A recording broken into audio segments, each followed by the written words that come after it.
fix that problem too. Yeah. What'd it do? How's everybody doing? No, you don't say that to just you and I. Makes 0 sense. Oh, that's where I want to go. Perfect. Put that there or something like that. We don't need the mics. That we do. No, I don't want to do it there either. Let's see here.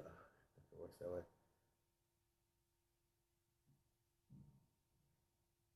Hello, whoever joined. That would be me, I'm assuming. I am classic. That is a true statement. Where'd it go? Oh, so I guess I do have to go to it. Why did that heck happen? Just a day. We got from 0 to like a positive 630 people engaged in posts and whatnot today. Just for me, from the like hour on the hour posts of what we're doing here. What up, Eric? Oh my God, you're alive? Eric Silver's in the house. You're alive? I thought after you got that whooping in Madden, you would decide not to be our friend anymore. Yeah, we've been on hold trying to play some Madden, Eric. What's going on? Why are you running from us? What happened? Oh, I have to press the plus button. That's stupid. All right, well, that's better, though. Okay. Don't be silent now, Eric. Okay.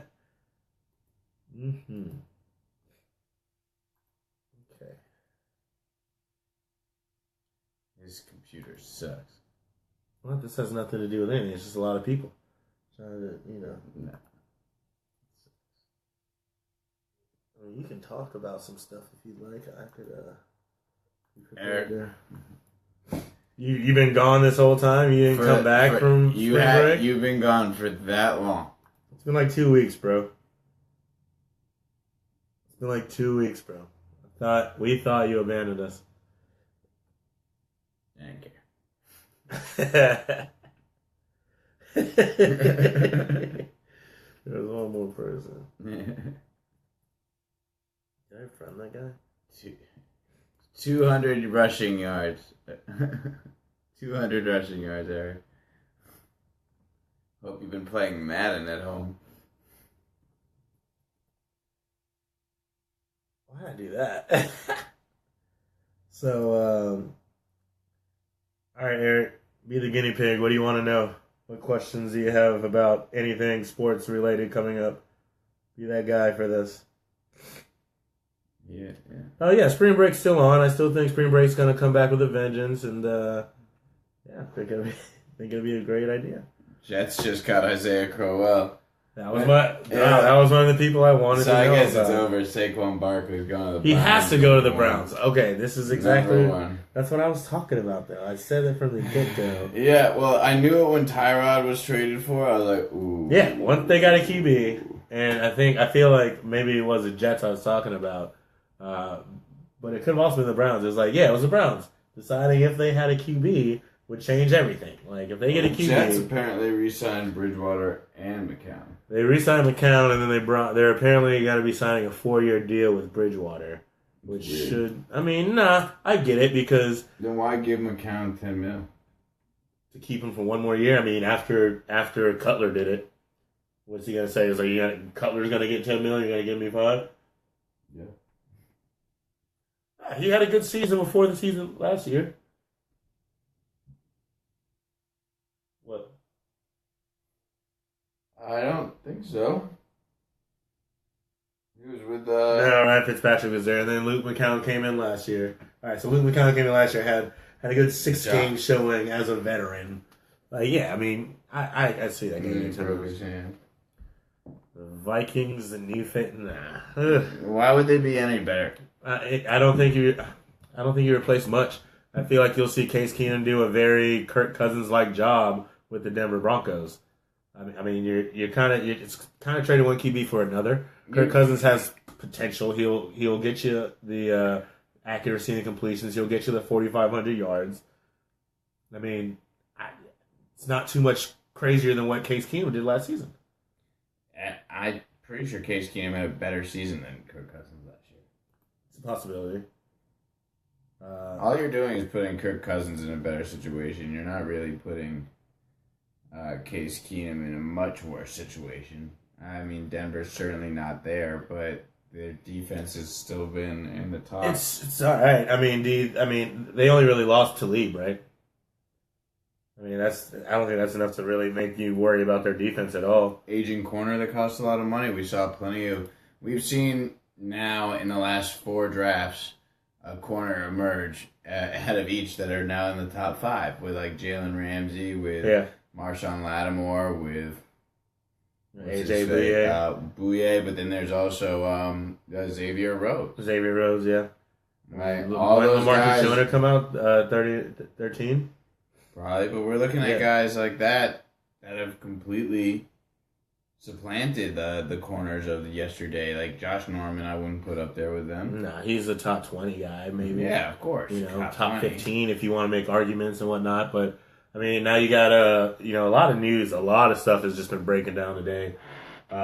It's to go that far. I mean, you like the Vikings in almost the same spot you had them last year. Where they finished last year, excuse me. Their defense is still exactly what it was. They just got rid of a bunch of QBs to bring in one really big QB, but what's the next move? Who's behind him? What happens if Kirk Cousins goes down right now? I'm sure that's something they're going to address, but, I mean, there's not much left. But there isn't a better businessman in all of football than Kirk Cousins. I don't think in the history of the NFL will another player make the same amount of money that Kirk Cousins in 3 years, in 5 years. Well, yeah.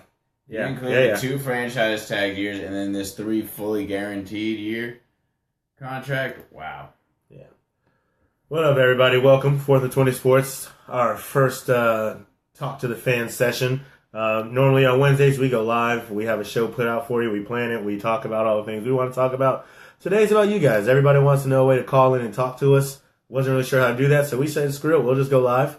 And you guys post questions, and we'll debate about it. If you guys have thoughts on what we're talking about, feel free to jump in with your own thing. We'll try to address as many of the comments as we possibly can, and we'll be on till we get bored, really. So thanks for tuning in. If you have questions, drop them down there. We'll keep an eye on them. We'll try to go and answer as many as we can, and we're going to have a great time. So, but speaking of Kirk, Drew Brees turned down almost $60 million guaranteed for 2 years. From no one said, but that's right. Yeah, he had a bigger offer. Okay, I'm thinking it had to be Minnesota. Yeah, I mean, they're gonna offer $84 million guarantee. They probably that's the only other one besides like the Jets, who had no shot at getting a. If that is the case, though, because Viking, I wouldn't have gone to the Jets if I was Drew. No, not at all. Not at all. I mean, what team besides Minnesota, is there another team that you would think about for Drew Brees leaving for? No. Yeah, right? I mean, the Jaguars. Yeah, okay. Well, they gave that right up by re-signing Blake Bortles for another 3 years. That's a project they won't take an L on. They're gonna ride that out till he's done. It's impressive to me. Yeah. But that's what they. Yeah, I mean the Bills wouldn't be a top notch, but like if they had a crazy number, and for Drew Brees who wants to stay in New Orleans, the number would have to be something like $60 million guaranteed. I never for once thought that Drew Brees was going anywhere than where he already was. Anywhere than he already was. Well, all right. So free agency has not started yet, but it's clear cut the legal tampering. Gordon Hayward's back. Would you look at that? I swear to God. That bit. Anyways, the legal tampering period is on, and a lot has happened. What up, TC?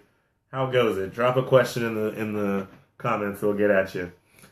So, just today and yesterday, we've had a lot of QBs going off the board. I feel like a lot of people knew that Kirk was going to the Vikings even before the Vikings or Kirk knew. And I mean, the Broncos pulled out of the race early, and they ended up signing Case Keenum in Denver for like $36 million. But also $10 million a year cheaper than Kirk Cousins. And as we just said, like, we don't really know what you're getting out of either of those quarterbacks. But their value. I know what I'm getting out of Kirk Cousins. I don't know. We know Kirk Cousins is going to go in.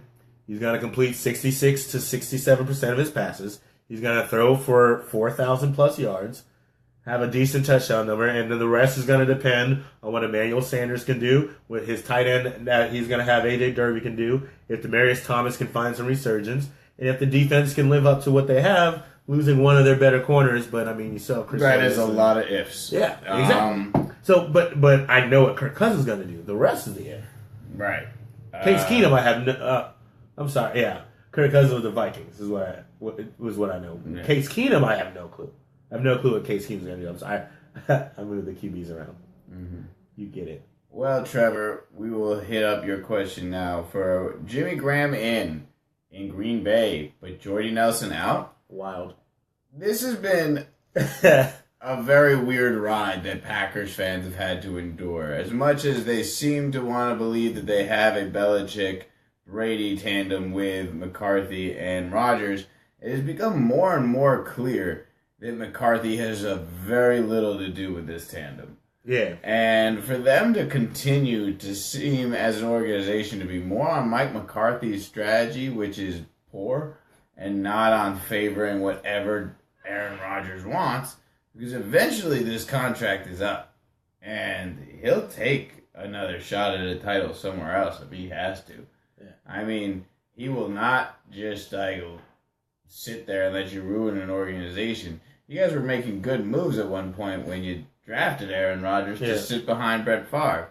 You haven't made a good move like that since. I feel like something's deeper in the organization that, the likes of us wouldn't understand. Because, I mean, A-Rod went out. They rushed him back from injury. They didn't lose a game. They placed him back on IR. One of the first moves they make in the offseason, they let his QB coach go. The guy that, was an Aaron Rodgers guy. A guy that he really liked and had a lot of faith in. The guy he listened to, his QB whisperer. And now in the offseason, you bring in a tight end, a position that A-Rod throws to. I won't stop calling it that. It makes me upset. I'm sorry it makes you upset. It's just what I do. It's a lot easier than me saying Aaron Rodgers or Rodgers. See, I hated the fact that I did that. Anyways, I could do A-Ron. I'll try to A-Ron it for you, okay? But it'll probably come out as A-Rod. Anyway, yeah, you put money in a tight end. Granted, a tight end that can do a lot of things to Jimmy Graham, and maybe he's in for a resurgence with a great QB like Aaron Rodgers. Happy. But you bring in a position he only really throws to when he's in end of the half Hail Marys. And then you let go his go-to guy, his receiver, who's proven to not do anything when Aaron Rodgers isn't on the field. So I don't know why. And with that, though, I could see the strategy, the idea behind it being, Jimmy Graham is more of a playmaker. He can make his own routes happen. While Jordy Nelson has clearly shown his routes happen with Aaron Rodgers. He's being thrown open is an argument you can make. But with that being said, so why can't Geronimo Allison do that? Well, he hasn't had the opportunity yet. Well, so now he can. And my long shot will be a longer shot than it should have been. But hey, eventually it's going full court.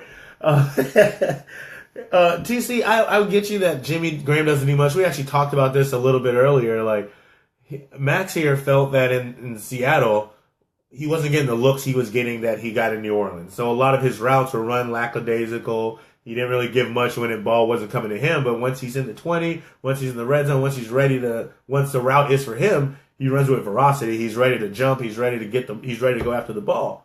I 100% agree with you, though. We thought about this. Jordy Nelson on the Patriots. And like I said, God, I hope not. But that was the next thing. Jordy and Brandon Cooks with Martellus Bennett and Gronk. If Martellus stays, that is. Gosh. That's scary. And Julian Edelman will be back, though. So that's the thing, though. I mean, Amendola Amendola's gone. I mean, I haven't heard anything about the other Edelman replacement, whose name I can't remember. And he really hasn't been Jimmy Graham since he tore his patellar tendon. I mean, Victor Cruz didn't come back from that either. And Jimmy Graham That trade was the most odd trade ever when he got traded from the Saints to the Seahawks. It didn't make sense for either team because let's look at it. The Seahawks haven't had a offensive line since they got rid of their Pro Bowl center Max Unger in that trade, and the Saints haven't really had a good receiving tight end since Jimmy Graham. They both suffered from that trade. Now, because Ben Watson was the best tight end they've had since Kobe Fleener's. Josh Hill was a go. No, okay, but you're thinking about Jimmy Graham though. No, they have not had a tight end that's going to live up to a Jimmy Graham. But they've had guys that Drew Brees has felt comfortable in. And the thing with Jimmy Graham, we 100% agree, has not been Jimmy Graham since he left New Orleans. But we're saying that seems to be Seattle's fault. They didn't use him the way that he was expected to be used. But there's another thing though. When it came down to running routes in a Saints system, you had to run a route. When you're in an Aaron Rodgers and a Russell Wilson moving quarterback system, you're running to wherever he's rolling. I don't think that would be a problem with Green Bay as much as it was with Seattle. And Seattle, as we know, had a deplorable line. The only battle they ever really had was to see who was worse between themselves and the Giants as far as the offensive lines go. And that would have been an easy win for the Giants. Battle. I didn't say it was close. I just said they battled it. So, I don't know. But here's the thing. If they use Jimmy Graham in any form of the imagination, like the Patriots using Aaron Hernandez, a big receiver who can play in the slot, a big receiver who can block off the tight end and release, throw him out there on the wide out and see if he can run it in. I don't think it would be a fail. It just depends. You got to scheme around. If you get a Jimmy Graham, he's the type of player you have to scheme a portion of your playbook around. And if you don't do that, you just have a big guy that's essentially a decoy in an Aaron Rodgers offense that is now going to be ran through Aaron Rodgers and Devontae Adams. So that's just me. Going back, Trevor Williams. Going back to how widen the need to blow up the whole depth chart. It's not so much that they needed to do that. It's more so that they can find another project like quarterback to hopefully have underneath them at a cheaper rate. They'll probably draft someone in the third round, or even if you see a Lamar Jackson, they're late first, late second, probably take them then. If you're going to have a quarterback sit for a couple of years, you're not in super need at running back. You're not in super need at wide receiver. No. Your defense is okay. Your defense is legit. Yeah. If you have the opportunity for that, for a Lamar Jackson or even a Mason Rudolph could probably learn a lot underneath Kirk Cousins. Yeah. And Kirk's only there for 3 guaranteed years. This is actually a very team-friendly contract as well as a player-friendly. Especially because they got rid of the other 2 QBs. That's a lot more cap space that you're not really tied to anymore. Cap space you don't have to worry about. Because a high $20 million quarterback fun can't to watch. Have a $10 million I don't know how much it would work, but that would be fun to watch. What up, Scott? Welcome, Scott. I ain't seen you forever. You didn't hit me up when you came in Tallahassee. You better be here to talk sports and drinks. I'd be all about that. No, but seriously, Dalvin Cook and Lamar Jackson, if they could find a way to work together. I don't know how successful it would be, but it could be really fun. It reminded me a lot of what was it? Like when Chris Leak and Jeff Demps and Chris Rainey were in Florida, and the way they ran their Wildcat. That speed to power was quite interesting to watch, though. Well, let's see here, Eric. Eric with a question. Jeez. With running backs in Green Bay, I really think they need to figure this out. If it was me, I would take Ty Montgomery and put him back to wide receiver, knowing that you have that threat of him in the backfield. Because now he can become a slower Tyreek Hill, given what he's used to do. Not so much in the speed aspect, but he's shifty, he's quick, he can break tackles, he can get down the field. So if you move him back to wide receiver, you now have another threat that can replace Jordy Nelson. And now you can make way for Aaron Jones and Damian Williams, who have both proven to be very serviceable backs. One of those, I think it was Damian Williams, sat out, got injured in one early game, played one snap, didn't play, came back, had one more snap, and it was a game-winning touchdown for 40 yards in an overtime drive. So you have capable backs back there. And you can't just, go out on a limb and say, why not just use them all? I mean, you have a prototypical Patriots running back core right there with a shifty guy and Ty Montgomery who catches passes. Right. Aaron Jones can do a little bit of all. I mean, you got your Burkheads, you got your... Well, that's what I'm saying. I mean, you can move Montgomery back to official wide receiver, but he can play snaps wherever you need him. Right. He doesn't have to don the running back numbers and et cetera, et cetera. So if I were the Packers, that would be my move, was to go ahead and solidify another receiver, because now you don't have to worry as much when you do come draft time, and knowing the Packers, who knows what they're going to do draft time. I was completely wrong on what they did last year in the draft. But that was just me. Yeah. TC, Crowell going to the Jets. It doesn't say much about what the Jets did. Obviously, they still have to replace Matt Forte with his retirement. Good for Matt Forte getting out of there when he can. Is that a retirement? Yeah. Yeah. But you still need another running back, and that's why you gotta love when someone like Isaiah Crowell gets released, basically, or not picked back up. But the real thing that says... It's Saquon Barkley's number 1 overall. I was about to say, were we not just talking about this the other day? I don't know if we were on air when we were talking about it, but we're sitting here last week on our show on Wednesdays at 5, 4th and 20. We were trying to figure out what the Jets were going to do at 1, because when you have a transcendent talent like a Saquon Barkley, and that's what everybody is saying this kid is, and if you've seen him play at Penn State, if you watch his numbers at the Combine, if you have any football know-how and you have an eye test, that's what this kid is. And if they were to get Saquon, the next question was, well, who do they keep at running back? Because to bring Saquon on and have Isaiah Crowell and have Duke Johnson, and both of us were under the mindset that you keep Duke Johnson because of his ability to be a quicker type of Saquon Barkley. And a pass catcher. Also, that's two guys you put in a full house set, and now you have to pick your poison. And if you pick the wrong one, someone's getting burnt to the house. So if the Browns still pick a QB at 1 here, they deserve to be the worst franchise in NFL history for all time, and I hope they never win a championship. I hope they go 0-16 again if they take a QB at number 1. Especially if you sit at number 4, you don't trade that pick to the Bills who are looking to go top 5 or something like that. If you keep 1 and 4 and you take a QB at 1, you deserve whatever failure you have this upcoming season. That's exactly how I feel about it. That's just me. Sorry. Yeah. Going back to Scott's question about Case Keenum going to the Broncos, we actually touched on this a little bit earlier, but Case Keenum is a John Elway fit in the sense, he wanted Kirk Cousins. Yeah, Von Miller was heavily recruiting him. But John Elway was not opening his wallet. Not like that. To do 3 years guaranteed fully. Because John Elway is still under the, well, I didn't get that. And is he better than I am? John Elway. You're Kirk Cousins. And I mean, do you like that? I wouldn't expect him to either. I mean, I guess Kirk Cousins is a little bit more proven in the NFL, but everything he's seen from the QBs they've been picking. Huh? I don't know, a little bit. I feel like Case Keenum. I said a little bit more proven. Yeah.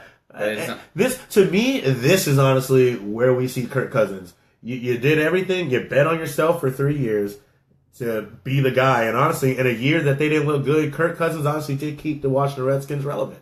And he's not a bad QB. You'd be lying to yourself, or you'd be a hateful person to say he's a bad QB. Terrell Pryor didn't pan out. Could you imagine if him and Josh Doxson were exactly who they were supposed to be coming into that system? 2 big red zone targets. And if Jordan Reed was healthy half the season, that would have been a scary offense as they once were. Now, they wouldn't have had shit on defense, but what are you going to do? So I think now, with him going to a team that has a guy who can pull off a Minnesota Miracle, having the short hands of Adam Thielen, a Kyle Rudolph type for a tight end, and a legit defense, if you can't make something happen here, you should be primed to be the first in the playoffs this year. That should be on your mind. The Vikings don't surrender the North, then.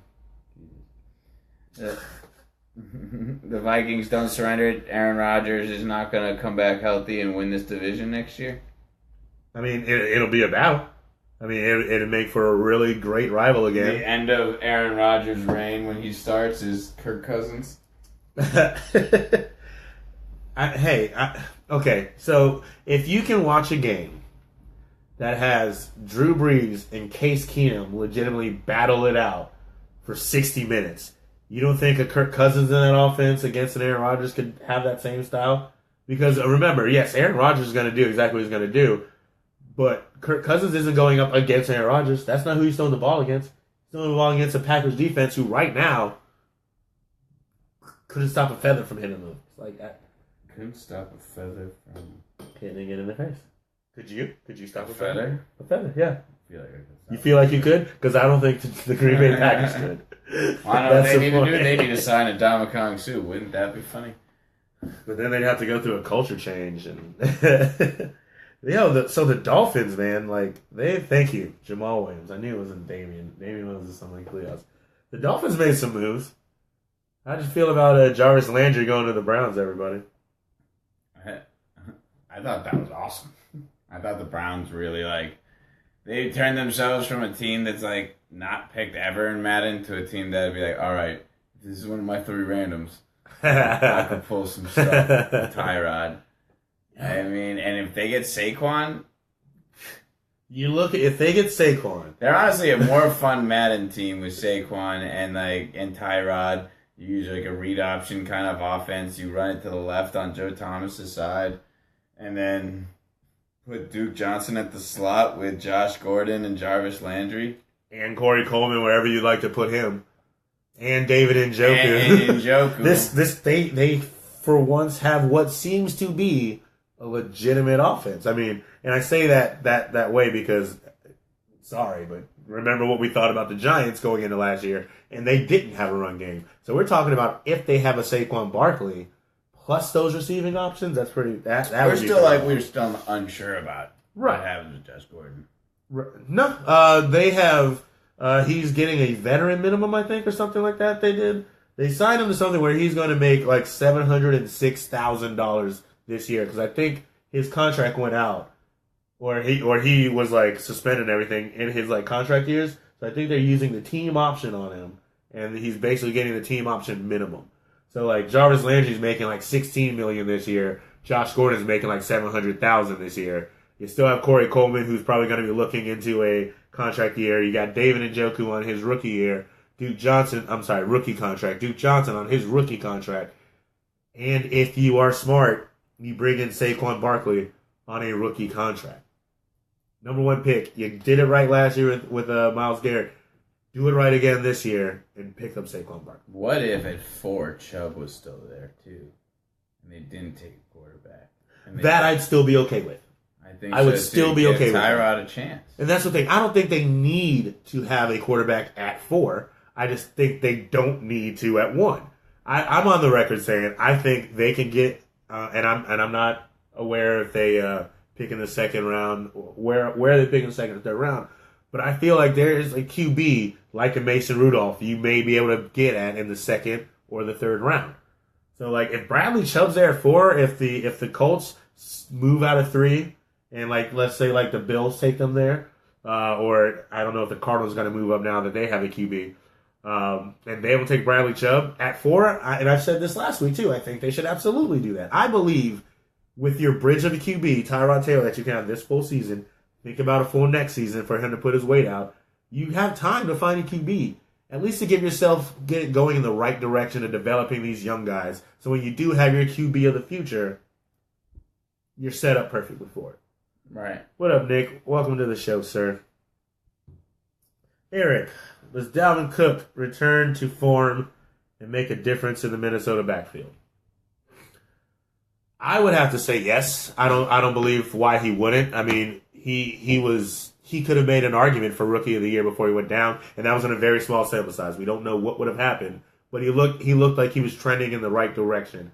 As we all know, ACL injuries suck, and on top of that, Dalvin Cook has knee injuries and leg injuries and ankle injuries going back to his sophomore year. So, with that being said, if the Vikings get in this draft, they make sure that front line, that offensive line is tough, ready to go, and strong and set. I don't see why he couldn't have that type of season, especially if they decide to re-sign Jerick McKinnon. What's the other guy's name? Latavius Murray. Latavius Murray. Yeah, right. Yeah. How far we've fallen. But no, Jerick McKinnon is to when I'm like, who's the other guy? Is Latavius Murray? Yeah.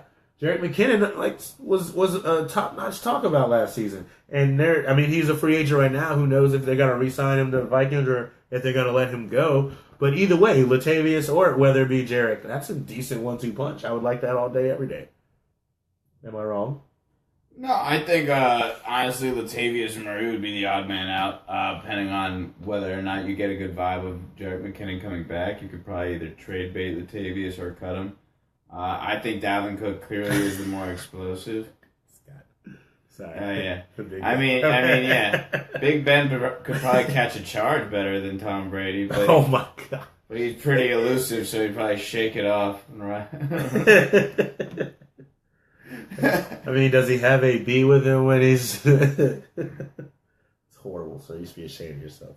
But Brady doesn't even get pulled over. I mean, he does, but then people just ask him to name their child. When they pull over Tom Brady, I imagine it's exactly like the scene in that Chappelle show with Wayne Brady. He just gets out and starts singing a song and then snaps the cop's neck and gets seconds. He just keeps footballs in his car. He's like, hey, what up, copper? Hey, watch this. Oh, hey, you want to have a catch? Volkswagen red. Got it. Punch buggy, no punchbacks. Right. That's just me. Word. But yeah, I see Dalvin Cook coming back. ACL injuries aren't what they used to be. And not to say they aren't serious, but... Everyone's not Adrian Peterson, man. He's still young. Dalvin's still young, for sure. Adrian's going to be released. Yeah, but Adrian is also one of the guys who I see who might just take a very team-friendly contract and go back. I mean, to Minnesota? No. To Arizona? To Arizona, yeah. To play behind David? I mean, where's he going to go right now that he would be a starter? Besides, like, Detroit, maybe. New York. Nah. You don't even want him in New York. I don't. But... Nah. That would be a horrible idea. You're looking... I don't think he worked well with Pat Shermer. I think about it. I mean, no, that was his injury season, was it? No, it was Norv Turner that he didn't. Names rhyme. I get confused. It's like, I mean, how many coaches are there in the NFL? You know.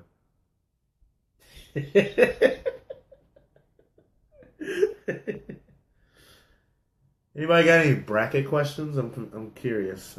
Just out of curiosity. I have only done I did a feeler bracket and put out what I thought just by looking at the names and who I saw there and what I've seen them do. Michigan State, Arizona. Michigan State wins. Book it now. The tournament?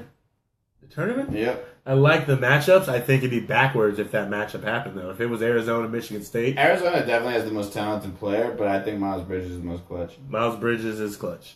And Tom Izzo is clutch. Tom Izzo is I think college basketball's Popovich. Yeah. I mean, really, Mike Krzyzewski with all the titles. You're going to hate this. But Mike Krzyzewski to me is is the style of a Doc Rivers. Izzo, I'm not talking results. I'm talking about their coaching style. Izzo is way more of a Popovich style coach than Krzyzewski is. Alrighty.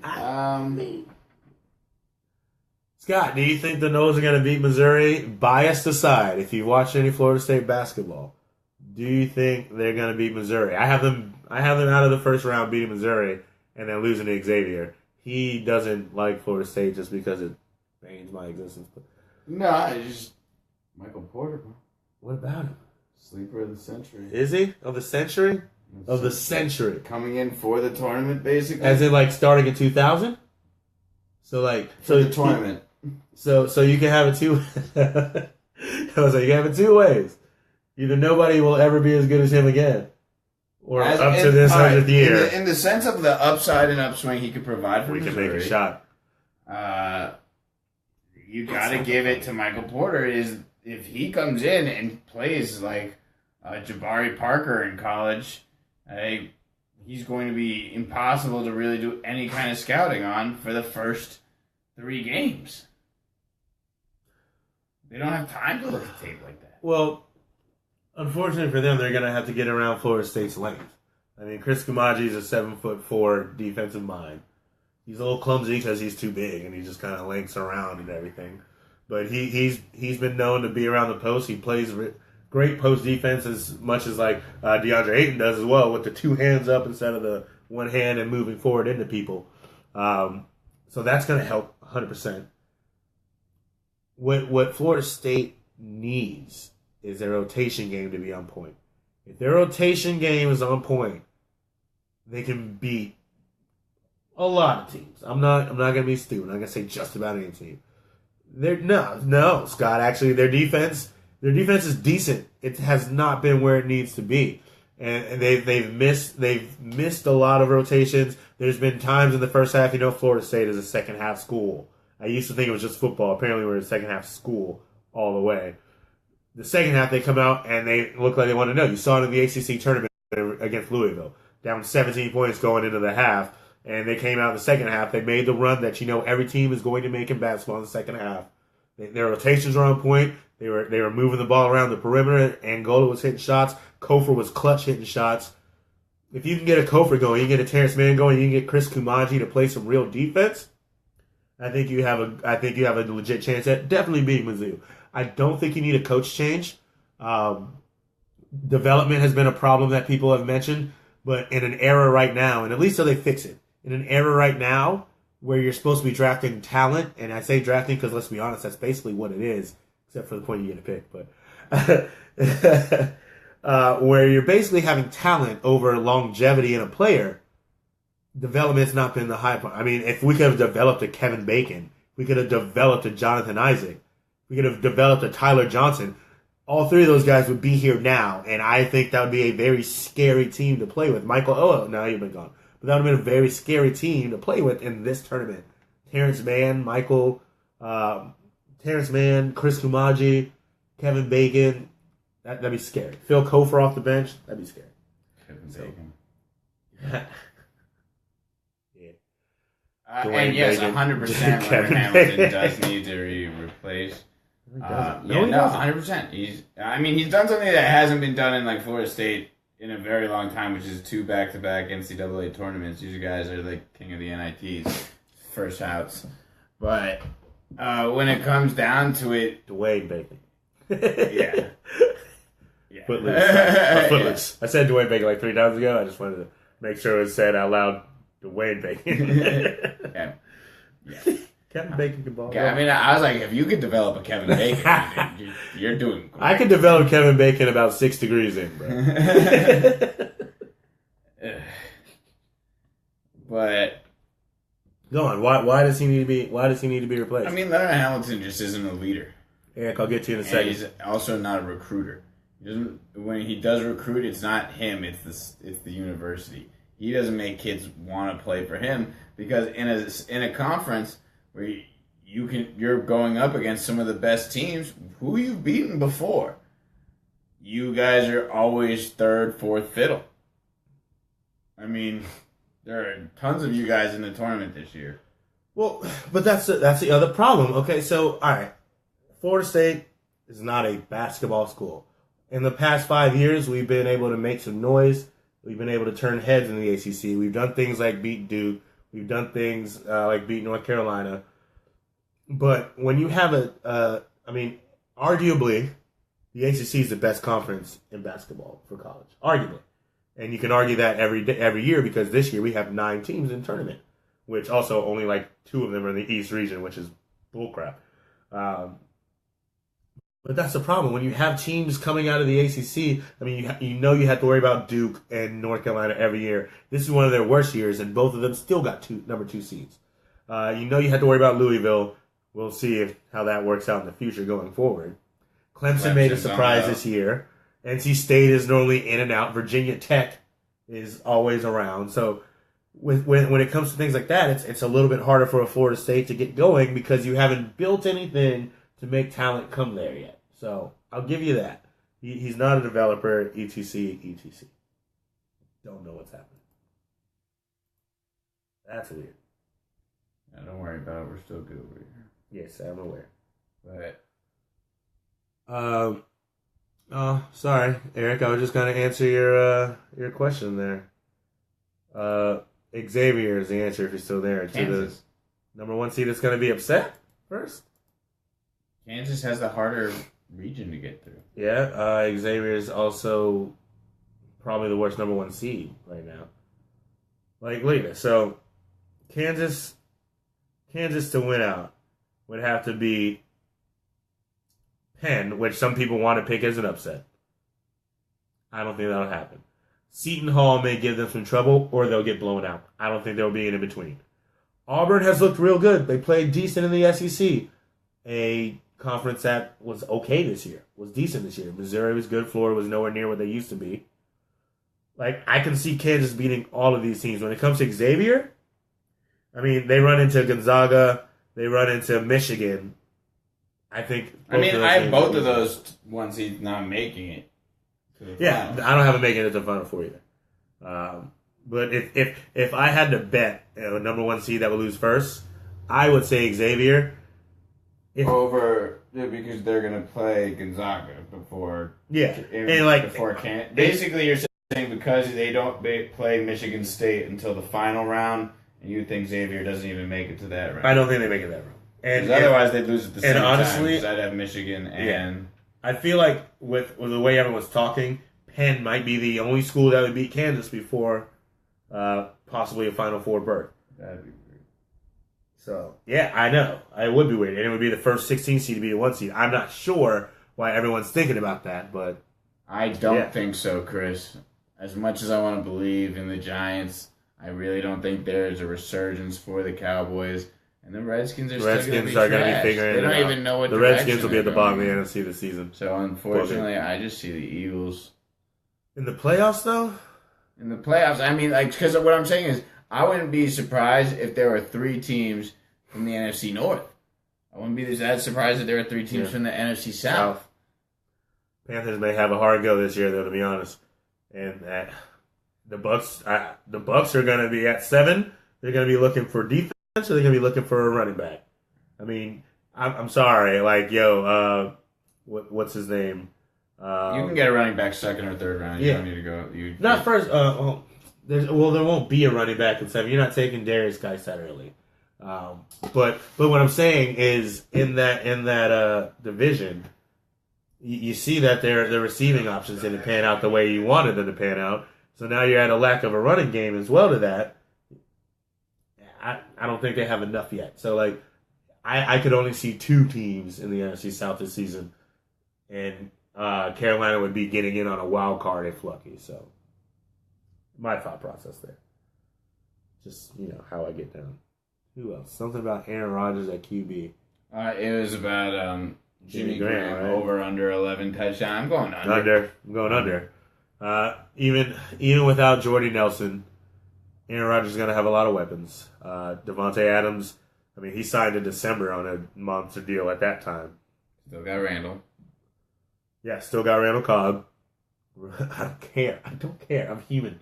Get over it. Don't act like you don't do it. It's crazy. It's not crazy at all. It's normal. For an hour. It's not an hour. I've been... Jesus. You still got weapons. You don't have a run game. Now, the thing is, if without Jordy Nelson, you're not getting that deep bomb threat, really. If Geronimo Allison comes in and decides to be the bomber or whatever, if Devontae Adams gets a couple here and there, the thing is, the Packers may find themselves driving a lot and being in that area in the 20 and the 25-yard line. If that's the case, if that happens a lot, Jimmy Graham can find himself in a double digit system. What situation? What are you laughing at? I was watching the reaction. You child. Max, do you think the Jags will make it as far as the AFC Championship again? I mean, only injuries will tell, and Blake Bortles' regression.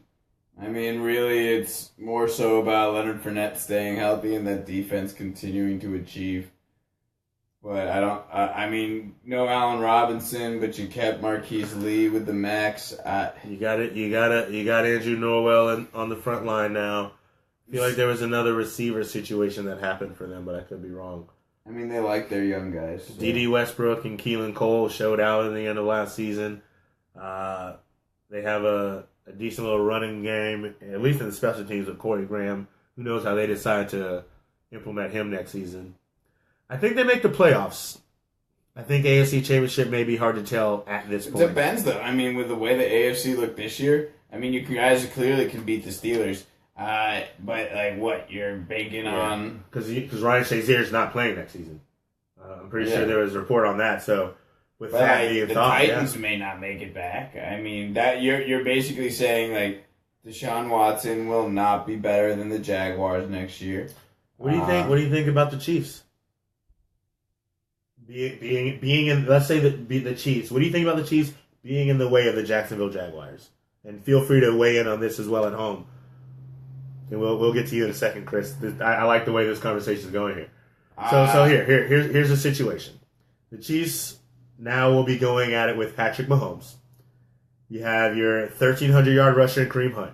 You have your 1,000-yard receiver in Tyreek Hill. You have your 1,000-yard receiver in tight end Travis Kelce. You add Sammy Watkins, who's had some down years, put up 8 touchdowns last year in an offense that was really going crazy, and had weapons at their disposal. And you have a guy in Patrick Mahomes that anyone who has met this kid, watched him throw the ball, including myself watching him play at Texas Tech, raves about this kid's potential and talent. What do you think, taking that offense into account, taking the defense into account? They just signed Anthony Hickens, and they lost Marcus Peters. You're expecting them to have Eric Berry back on defense. Good. Feel free to weigh in on this if you can. I feel that we saw Kareem Hunt get bottlenecked. We saw Travis Kelce get locked down in the middle. And we saw really what happened was Alex Smith not able to effectively get Tyreek Hill the ball. Or really utilize... Andy Reid's play calling just got out of hand for a while. Well, that's why he gave up the reins. I mean, but you think about the first 6 weeks of that season and what, it's so crazy to me because the knock on Alex Smith is that he doesn't want to be able to take chances, right? And the first 6 weeks of the season, he did that, and they did what they did last year. They were undefeated. They were top of the world. People were shouting MVP for Alex Smith in the first 6 weeks. Of course, we knew the truth. That wasn't going to pass. What happens in the middle of the season that makes him go, oh, maybe I shouldn't do this anymore? And throwing the ball down the field, a Tyreek Hill, one of the fastest men in the NFL. With Patrick Mahomes, you're not going to have that issue. This kid doesn't mind taking chances. He played in an air raid offense in the Big 12 where all you can see are passes downfield. It's like flag football out there. You're throwing deep bombs. I don't think that becomes the issue. I think his age, his youth, his experience, his development will become an issue. And the fact that he won't have the defense, I don't think at this point he'll have the defense to bail him out, even with Eric Berry coming back. I mean, Marcus Peters, to me, is a pretty big loss. Like, who's their other cornerback? Cool. Me either. I don't know. Well, when it comes down to that, I find it... I've always been skeptical of any Andy Reid team. I know they're going to do well. I just don't think they're going to be winners. They're going to finish. Yeah. But I actually really like this question Chris is bringing up. The Browns one or the other one? This one right here. Right, well, I'll say real quick, Browns over 4 wins next season. At least 5. I'm going to call it a wash. I say they get 4 wins. Fair. Top 3 teams I'd like to see Jordy Nelson with are Texans, Patriots, and Broncos. I think that those would be huge teams for him. Jaguars would be sneaky, just because he's a short route kind of runner. But I feel like we found that Blake Bortles can't hit a short route. He hits linebackers before he hits receivers. Yeah. I would actually say the Bengals twice. I was going to say my number one team that I actually thought of as soon as I heard he was cut was actually the Ravens. And it wouldn't be great for Jordy Nelson. But what came to me in that thought process, Jordy Nelson thinks he's going to play 2 years max. 2 more years max, maybe 3, right? Joe Flacco's nearing the end of his career, still has a very decent arm. You need a surefire receiver. They need receivers, whether it's surefire or not. But you need another guy. If you're not going to get rid of Mike Wallace or be able to do anything with Mike Wallace, to have another guy on the other side of the field that you can count on, like a Jordy Nelson, I think Joe Flacco would look really good with that. I hate the thought process of it, but the Patriots make sense. Belichick would absolutely do that. Tom Brady would 100% love that. So I think that would be good. I definitely think the Ravens would be a good one though. And then the other one, the other one would be the Panthers. Actually, it's not even about a scheme or a fit. It's about getting a proven guy to be. I'm not saying it's going to happen. It would be what I would like to see. You get a proven guy on the outside for Cam Newton, someone he can throw the ball, and that's one less thing that they have to worry about. But for me, I think it would be the Ravens would be a great spot for him to land. Yeah. Bengals, Jets. Nice. I was just going to be like, let's know schedule. And yeah, Bengals, Jets, Chargers, and I think they might even beat the Bengals twice. But let me see that schedule. Let me see that schedule. I mean, there's a couple of teams that they could easily surprise too, because there's some teams on there that play down. What? And I mean, you might be able to pull off a win against the Ravens too, just because it's early in the season. And they're the Ravens. Yeah. I'm gonna say they beat Carolina in the first go round, which would be basically the only go round. Carolina, Cincinnati, the Jets. Chargers are trash, man. And I think they'll take care of the Bucs at the end of the season as well. Suck it, Eric.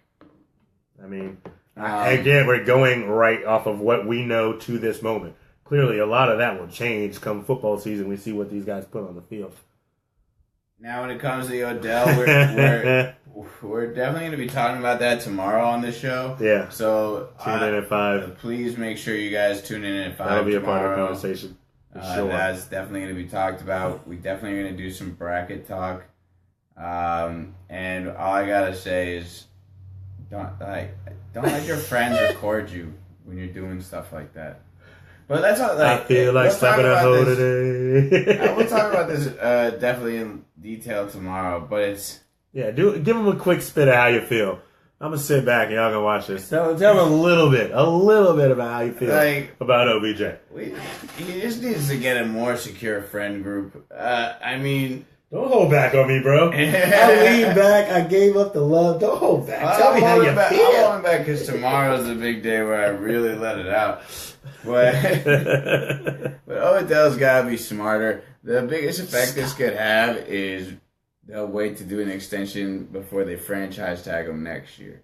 But they're not going to talk contracts this year until they see if he can stay out of headlines for those season and stay healthy.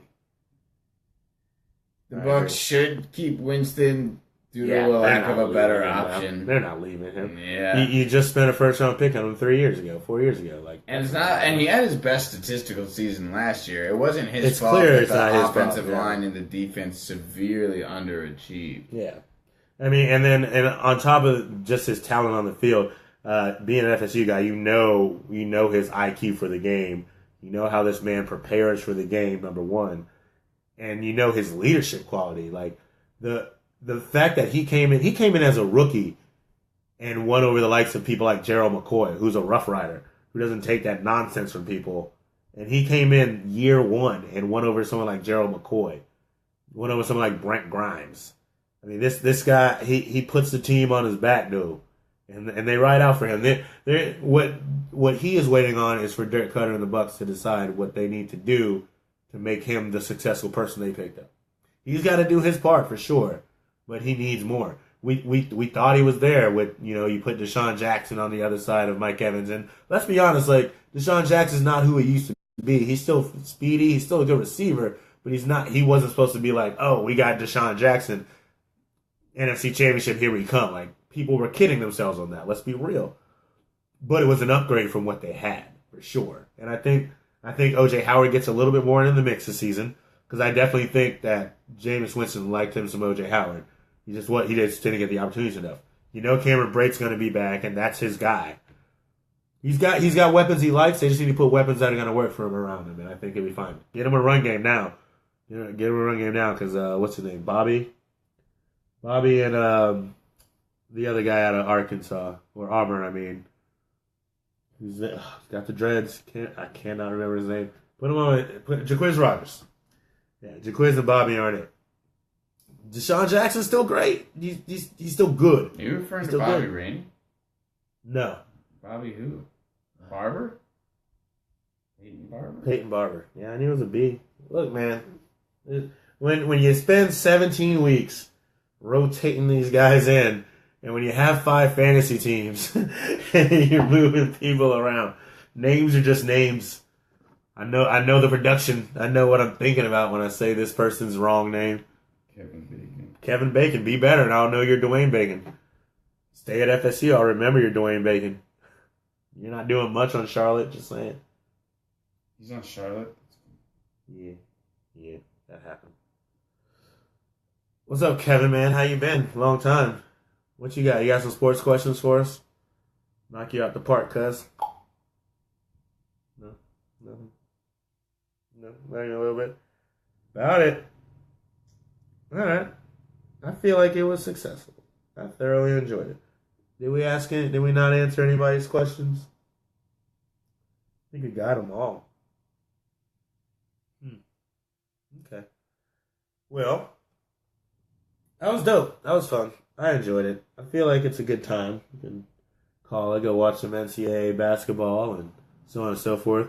We're going to try to do this for you guys a little bit more often. We're not sure if we're going to do it weekly or monthly yet. If you liked it, you want to talk more open forum, drop a line on our page at 4th&20 Sports, Facebook, Twitter. On the Twitter, yeah.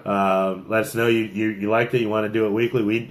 If we have an extra day, we'll jump on here and just talk just like this, answer questions, have our thoughts. This is a good season for us. Football season's about to open up. We may think about trying to get on early tomorrow. Our show airs at 5. We may get on early just to talk when the NFL year begins. A lot of noise going on. The brackets are going on. So we got a lot to talk about. This is our exciting time of the year. So hopefully we get to bring you guys a lot of good shows in the next upcoming months. Other than that, 4th&20 Sports, please hit the like. Please hit the share. Twitter, Facebook, iTunes, Apple Podcasts. I've been AJ. I'm Max. Peace.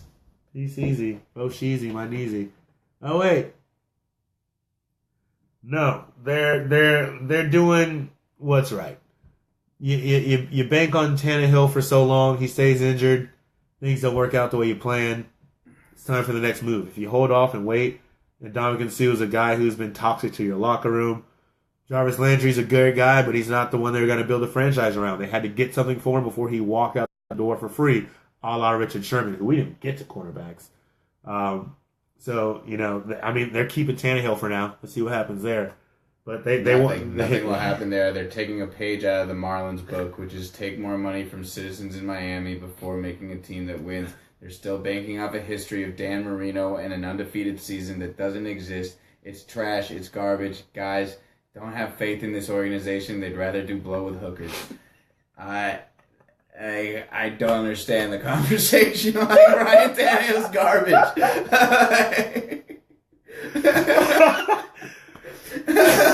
And here at 4th&20, we like to remain objective. That was as objective as it ever got. Yeah, time for a culture change. Apparently, yeah, that's all. That's all. And they're writing a new chapter, man. They missed their opportunity. They missed their window as of now. They're gonna try to open another one soon. We'll see what happens then. But if you're a Dolphins fan, just enjoy watching it. Yeah, just know you're not the Jets. I have no problem with Dolphins. I love me some Florida. He's a Giants fan. He's not a. 4th&20's out. Appreciate you guys. Kevin, hit me up, man. Been a long time. Come visit, bro. Yes, sir.